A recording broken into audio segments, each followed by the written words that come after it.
What Matthew 5 through 7, the sermon, when you read it the way a first century Jew would have, is a structured movement through 3 rooms. It's not just an ethical lecture, but a temple text that's organized around the 3-room architecture of the ancient Israelite sanctuary, moving the reader from an outer court through a consecrated inner space and toward a covenant feast in the divine presence. The same specific feast structure that is confirmed in the text of Exodus 24.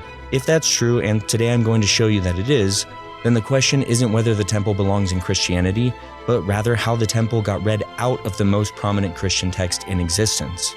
The scholars who established this aren't LDS. The argument built itself out of the primary text and the scholarship, and it keeps pointing in the same direction. I'm Alex Arnold. This is Moroni's Standard. I came to love the Sermon on the Mount before I was ever a member of the LDS Church, and the reason I say that is to say that what I'm about to tell you isn't an LDS reading imposed on a Christian text. It's just what the text actually is when you read it the way that a first century Jew would have. There's a word at the center of the Lord's Prayer that appears exactly once in all of ancient Greek literature, not in Homer or Plato, and not in the papyri or any inscription, just once, and right there in the Lord's Prayer. But nobody's been able to confidently translate it for nearly 1700 years. Jerome himself translated it 2 different ways in 2 different Gospels because he wasn't sure what it meant. Now, most of your Bibles say daily bread, and the Catholic liturgical tradition says supersubstantial bread. But when you understand what that word is actually pointing to and where it sits inside the structure of the sermon, the entire text reads completely differently than it ever has before. Before we get into it, I want to thank all of my supporters. This channel is picking up steam and I only see big things for the future. I hope I can keep bringing you guys content that you enjoy, but also find uplifting and hopefully edifying. That being said, I'm not sponsored and this is still a side hobby, so if you're interested in helping me keep moving forward, or at least want to see me maintain what I'm doing, please consider donating to the channel through my Ko-Fi or PayPal accounts that are both linked in the channel description. But as always, you can all contribute just by liking the video and sharing it with anyone that needs to hear this. It really helps with the algorithm and it helps these videos reach more viewers. So again, to everyone that has contributed or supported or helped produce these videos in any way, thank you. So everyone knows the Sermon on the Mount. It's the most famous teaching Jesus ever gave. So what's actually wrong with the standard reading? Let me clarify that I don't hold the position that Christianity is just totally incorrect in their interpretation. My claim is that there's more.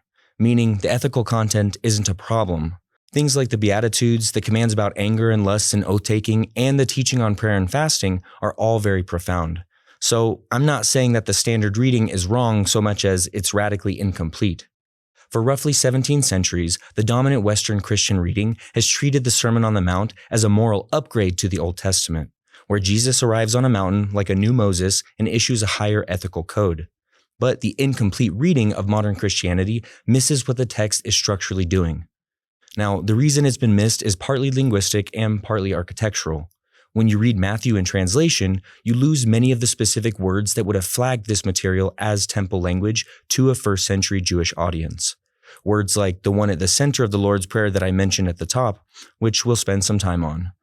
So when you read it as an isolated saying rather than as a unified liturgical arc, the sequence stops making sense as a movement through sacred space. But if you put the language back and put the structure back, the sermon reads differently than it has for most of Christian history, which is a long time to read something wrong, but here we are.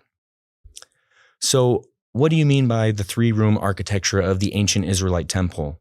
What does that matter for reading the Sermon on the Mount? Solomon's temple, the first temple which stood in Jerusalem from roughly the 10th century BC until the Babylonians destroyed it in 586 BC, was not a single open space.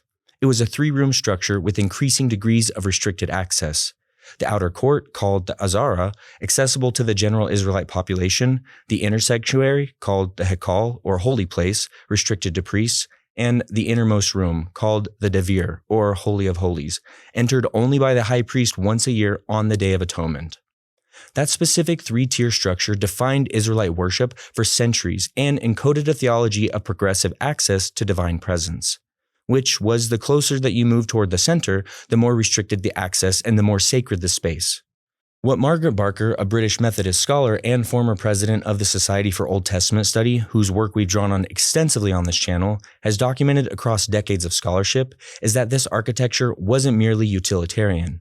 It literally encoded a theology of initiation and ascent, with the idea that drawing near to God required preparation, consecration, and movement through successive degrees of holiness. Her landmark work, The Gate of Heaven, argues that the first temple liturgy involved ritual sequences, sacred clothing, anointing with oil, and a structured progression that later got suppressed or preserved only in fragments in the apocryphal literature. She arrived at all of this through Hebrew Bible, the Dead Sea Scrolls, and the pseudepigraphal texts, not the Book of Mormon.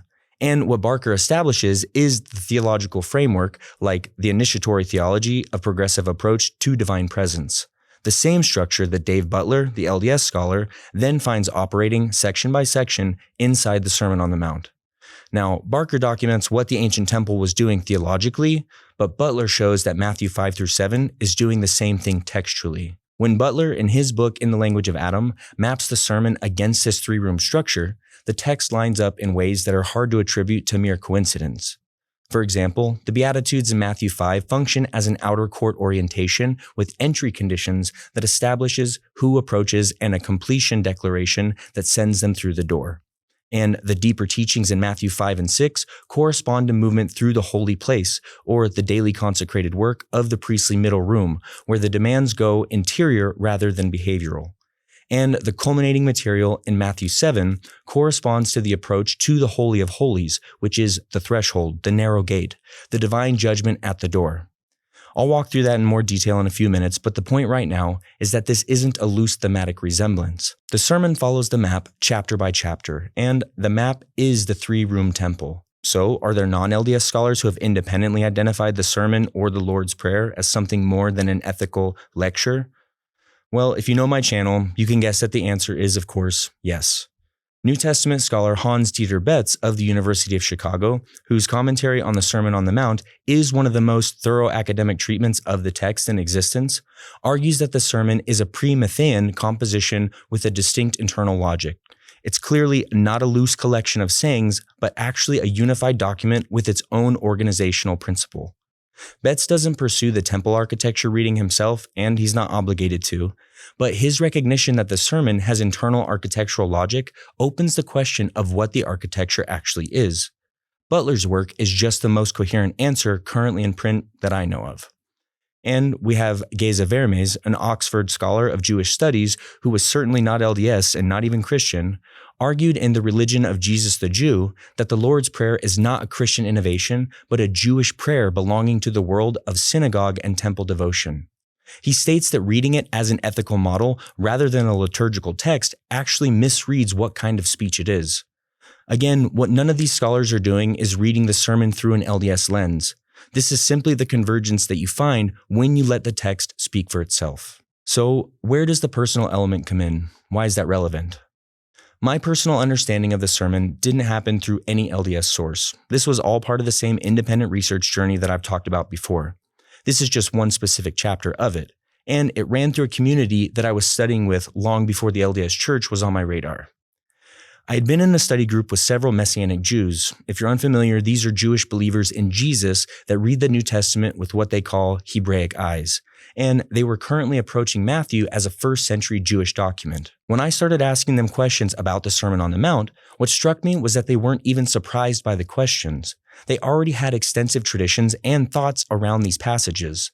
So the idea of a liturgical reading wasn't something I was introducing to them. All of this to say that these were Jewish believers reading their own tradition, and the temple framework was already there in how they engaged the text, with zero reference to the LDS Church at all. Now, at the same time, I had been building my own framework for what the ancient temple was supposed to look like, drawing on ancient religions and mystery schools, on comparative religion, and drawing on ancient Near Eastern archaeology. But somewhere in that process of reading the sermon in its Jewish liturgical context and holding it against that temple framework, the structure started to appear. Of course, it wasn't all at once, but it was a mounting recognition that the text was organized around a map that I had been building from a completely different direction. People like Betz and Vermes filled in some of the details that I couldn't see on my own, and recently Dave Butler's work has really made these big connections, so I'm giving him the credit he deserves. And without him, this would all be much more speculative. But my initial recognition came from outside of Christianity altogether, by reading a Jewish text with Jewish eyes, which means that this argument doesn't depend on accepting LDS premises to begin with. Okay, walk through the sermon itself. Is this a temple text, and what is it actually doing section by section? Well, let's start at the beginning. Matthew 5:1 says Jesus went up to the mountain and sat down. In ancient Israelite and broader Near Eastern religious thinking, that setting is not a neutral one. Mountains are where heaven and earth overlap. It's the cosmic axis, the point of access to divine presence itself. Moses received the law on Sinai. Elijah met God on Horeb, and the temple itself was built on Mount Zion precisely because the mountain functions as the sacred meeting point. Some readers argue that the mountain setting is Moses typology, and that's correct in macro. But what is written about Sinai itself is a temple encounter text, with the cloud, the restricted access, the divine speech, and the instructions for the tabernacle that follow. So what I'm saying is that the Moses typology and temple theology aren't two different readings. They're the same reading at different levels of resolution. It's the very threshold of sacred space. Then we have the Beatitudes that open the sermon, so basically all of Matthew 5 verses 3 through 12. These verses have always puzzled readers who try to read them as virtues because they don't really work as virtues. Being poor in spirit isn't exactly something you aspire to, the way you aspire to something like courage. And why would mourning be a character trait to cultivate? What they actually are, in a temple context, is a list of entry conditions, meaning the qualities that characterize someone as prepared to approach sacred space, like the pure in heart, which is the priestly purity language of Psalm 24 verses 3 and 4, that asks, "Who shall ascend the hill of the Lord?" and answers, "He that hath clean hands and a pure heart." Those are the ones whose inner orientation is undivided, and these are the outer court qualifications. Matthew 5 doesn't just open with entry conditions, it actually closes with a completion declaration. Matthew 5 verse 48 says, "Be ye therefore perfect." But the Greek word here is teleos, meaning complete, whole, or wanting nothing. And this is where Butler identifies it as the rendering of the Hebrew shalom, the root of both shalom and salam.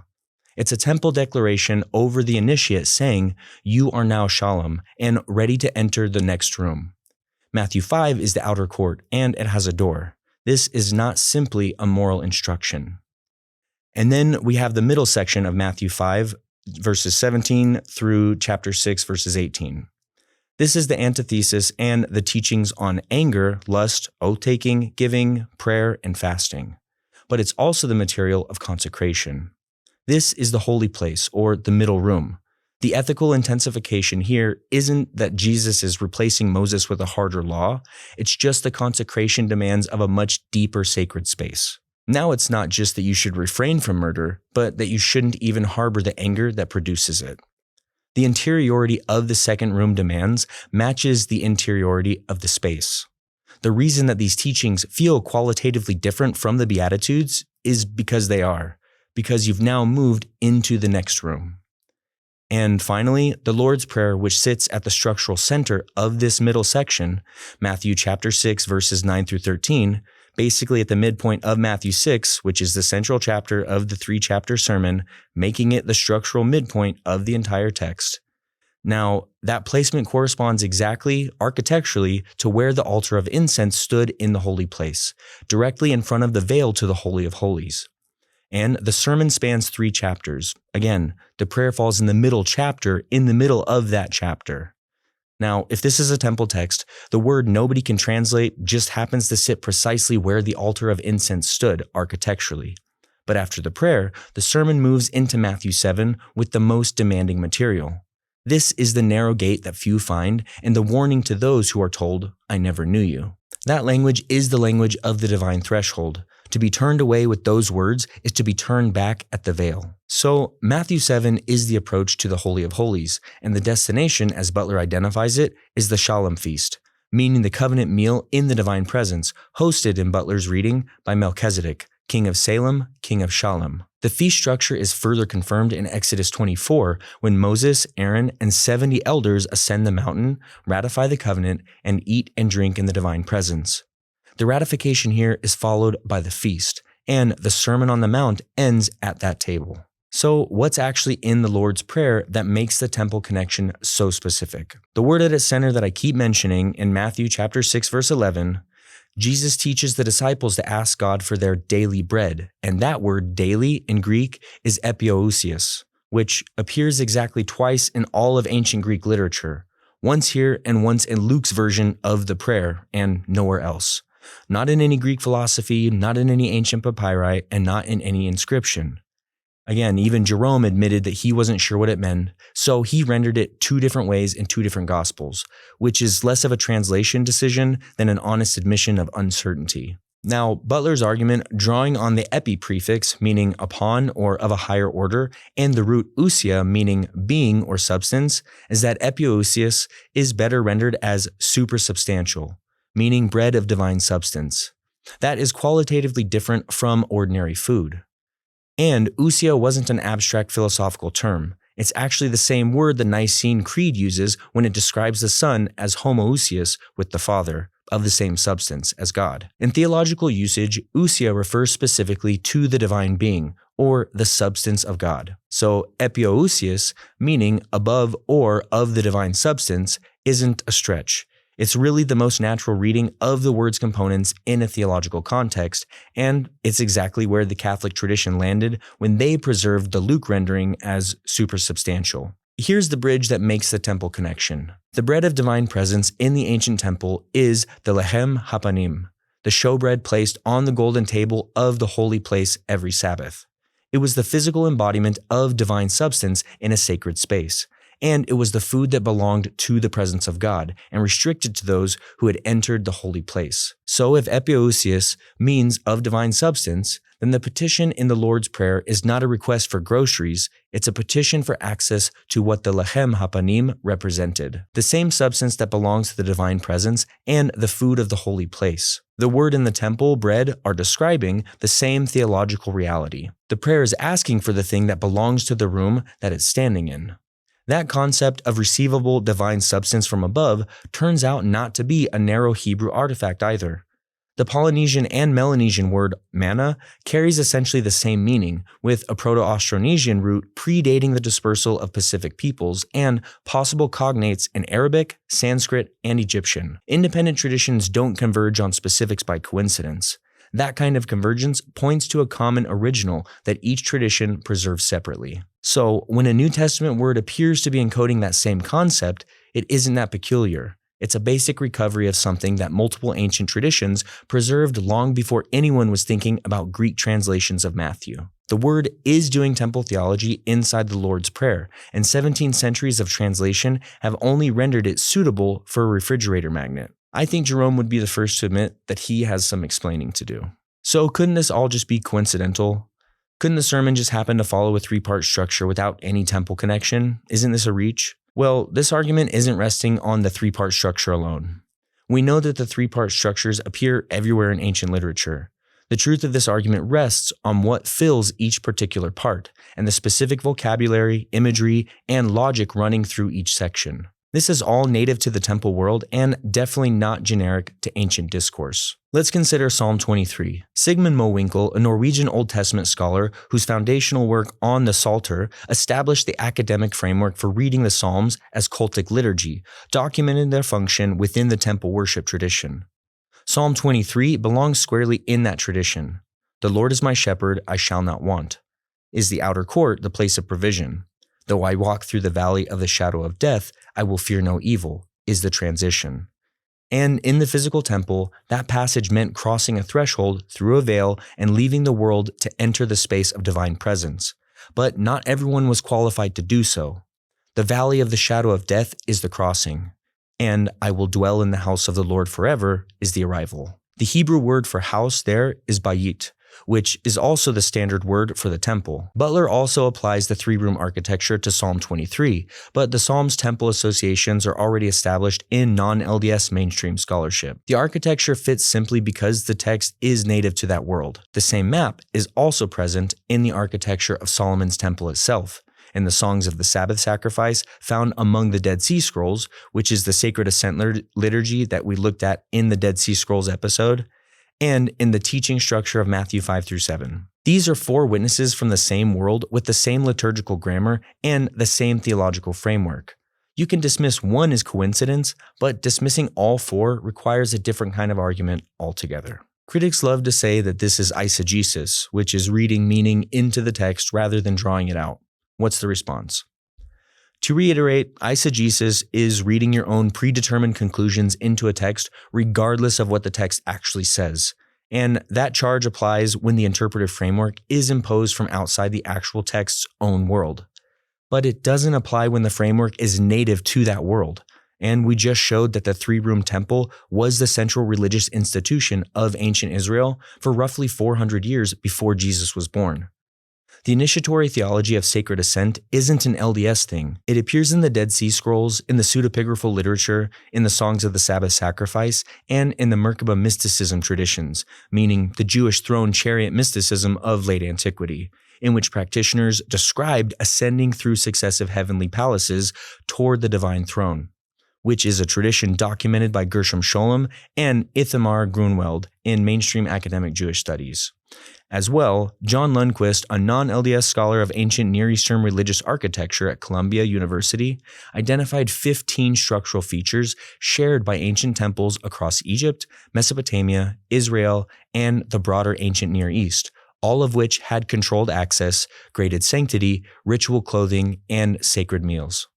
These are the documented contents of ancient sacred space, not LDS doctrine. Now, what would actually constitute eisegesis is reading the sermon as isolated moral maxims with no connection to the liturgical and temple context in which Jesus taught and Matthew wrote, because doing that requires ignoring that Jesus was a first-century Jew whose Jewish audience had the temple physically standing in Jerusalem through most of Jesus' ministry, to act as the organizing framework for understanding such sacred speech. Stripping the temple out of the sermon is the actual eisegesis. Putting it back in is the recovery of the original. The idea that a Jewish teacher on a mountain had nothing to do with the temple that was 30 miles away isn't a neutral reading. It's a full-blown achievement. Now, the most common objection is that Jesus abolished the temple when the veil tore at the crucifixion. But this doesn't engage with what's actually being claimed here. The argument isn't that the temple institution was preserved, it's that Jesus was teaching the temple's theology before the crucifixion, and that same theology wasn't abolished but built towards its fulfillment through the atonement. A text can be a temple text and still point forward to something that the temple couldn't accomplish. And as for Butler being an LDS scholar, the response is in the sourcing architecture itself. What I mean specifically is this.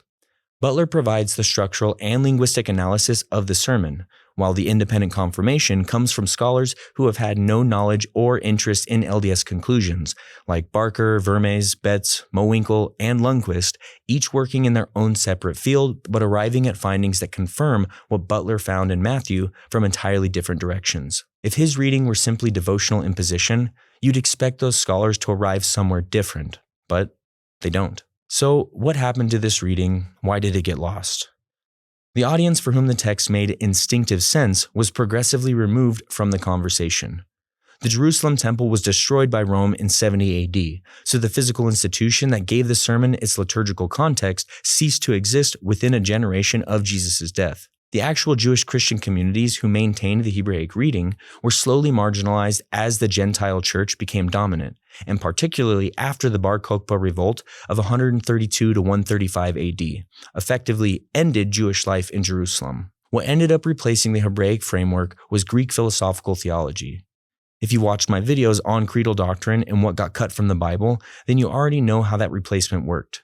But a God defined as pure spirit with no spatial existence has no use for a three-room initiatory architecture. So the temple theology went with the temple, and the Sermon on the Mount got read as ethics because the world that would have read it as the temple theology was gone. Barker has also documented this across her career, showing that what was lost was not peripheral to Christian origins, but central, and that Gentile Christianity replaced something drawn from Jerusalem with something drawn from Athens. What she described is exactly what the Restoration claims to have recovered. So then what does the LDS temple have to do with all of this? Before I answer that, another personal tangent because it's always relevant to how I experience this argument rather than just studying it. When I went through the LDS temple endowment for the first time, I didn't discover new parallels that I hadn't anticipated. I'd been studying the ancient temple traditions for well over a decade, and the general architecture wasn't at all a surprise.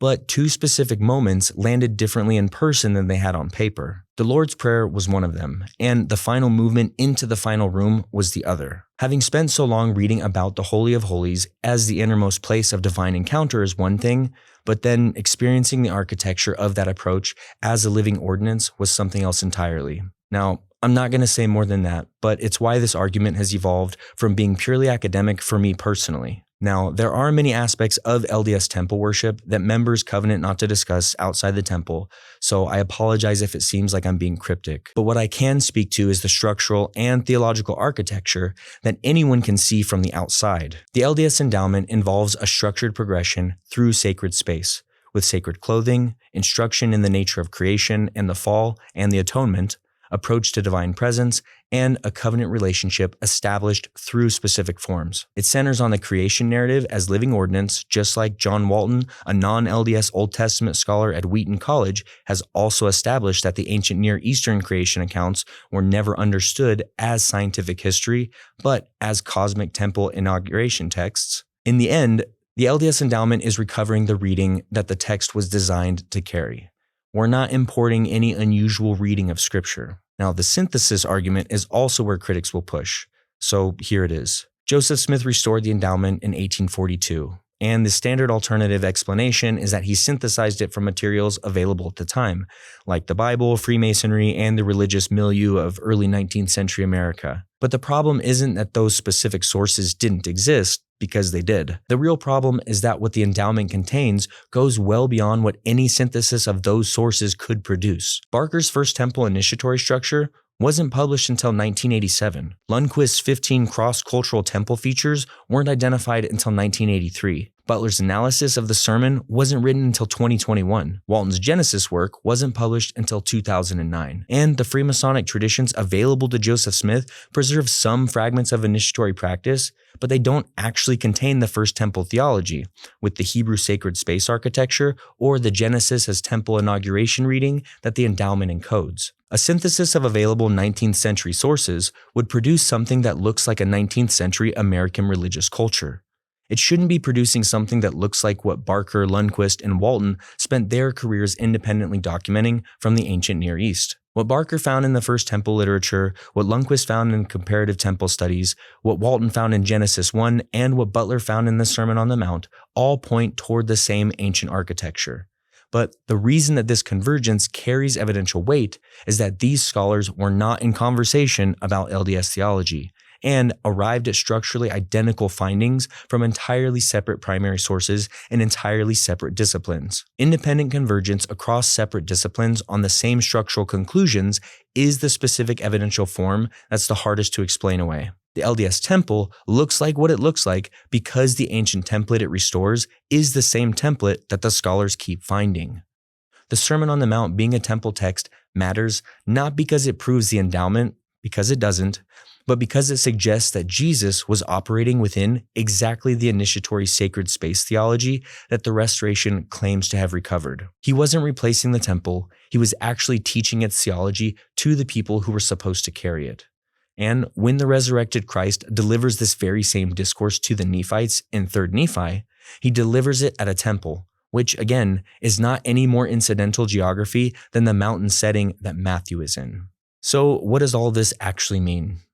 Basically this: if the Sermon on the Mount is temple theology, like the same theology Barker documented in the first temple literature, the same initiatory architecture Lundquist found across the ancient Near East, and the same pattern of sacred ascent that shows up in the Dead Sea Scrolls, then the question becomes where it went after the temple fell in 70 AD, and after the Gentile church replaced Hebraic categories with Greek philosophy.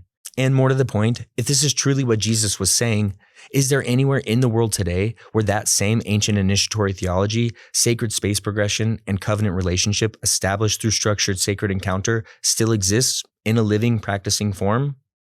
I'll let you answer that yourself. So to summarize what we've talked about today, the Sermon on the Mount is not primarily an ethical discourse, but a structured liturgical text organized around the three-room architecture of the ancient Israelite temple, moving from outer court orientation through consecration to a covenant feast in the divine presence. The word at its center, Epiousios, has puzzled translators for 17 centuries because it appears to be pointing to divine substance rather than ordinary food. The bread of the holy place rather than metaphorical groceries. Now, the scholars who established this, like Butler, Barker, Vermes, Betts, and Lundquist, to name a few, all arrived there through their own independent academic disciplines, and with the exception of Butler, none of them were working with any reference to the LDS restoration at all. Critics will likely try to say that this is eisegesis, where I'm reading an LDS framework into a Christian text. But the actual framework isn't LDS in origin. The three-room temple is 400 years older than Jesus. The initiatory theology of sacred ascent is documented in the Dead Sea Scrolls. And the Epiousios problem is in every New Testament lexicon ever produced. Putting the temple back into the Sermon on the Mount is a recovery of the text, not an imposition.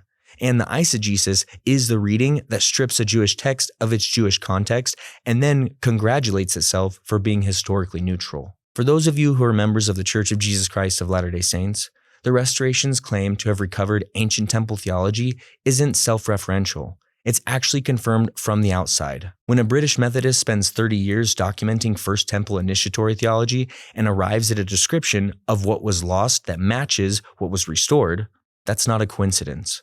And when a separate non-LDS Old Testament scholar establishes that Genesis 1 was always a cosmic temple inauguration text and the LDS endowment has been treating it as one since 1842, that's not an invention. Just remember, the argument for the restoration isn't Joseph Smith said so, it's that the ancient original shows up in places that Joseph Smith himself never looked, and it keeps looking exactly like what he restored. For those of you who are skeptical, meaning Protestant, Catholic, atheist, agnostic, or otherwise, I'm not asking you to accept LDS conclusions.